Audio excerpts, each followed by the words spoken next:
લીમખેડાના પીપળા પાણી ગામમાં બસ ચાલુ કરાતા ગ્રામજનોમાં ખુશીનો માહોલ। દાહોદ જિલ્લાના લીમખેડા તાલુકાના પીપળા પાણી ગામેથી લીમખેડા સુધીની નવીન બસ ચાલુ કરાતા ગ્રામજનોમાં ખુશીનો માહોલ સર્જાયો છે।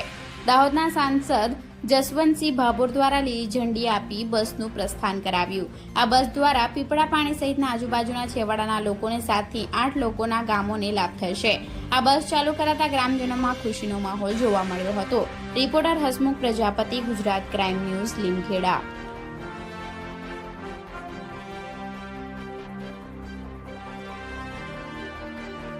અરે ચાલુ મારું નામ પિન્ટુભાઈ ગોવિંદભાઈ કટારા છે, ગામ જેજીતગઢ છે અને આજ રોજ અમે આ પીપળાપાળી ગામમાં ઉપસ્થિત છે અને અહીંથી એક આ નવીન બસનું ઉદ્ઘાટન કરવામાં આવ્યું છે।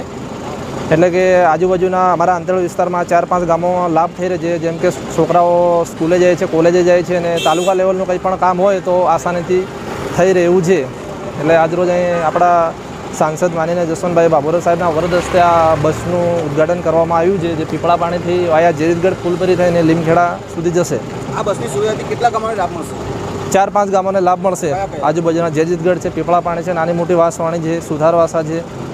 ખાલી વિદ્યાર્થીઓને બસ લાભ મળશે કે બીજા કોઈ પણ? ના, બીજાને પણ મળશે। જે તાલુકા લેવલનું કોઈ કામ હોય, આ અંદરના વિસ્તારમાં ગાડીઓ જો કે ટાઈમે ચાલતી નથી તો આ બસને લીધે થોડી સરળતા પડશે એમને જવા। કોઈ બસ ચાલુ હતી? ના, પહેલાં કોઈ બસ ચાલુ નથી। આઝાદીના વર્ષો પછી પ્રથમ વખત છે? હા, પ્રથમ વખત ચાલુ। Thank you. શું નામ?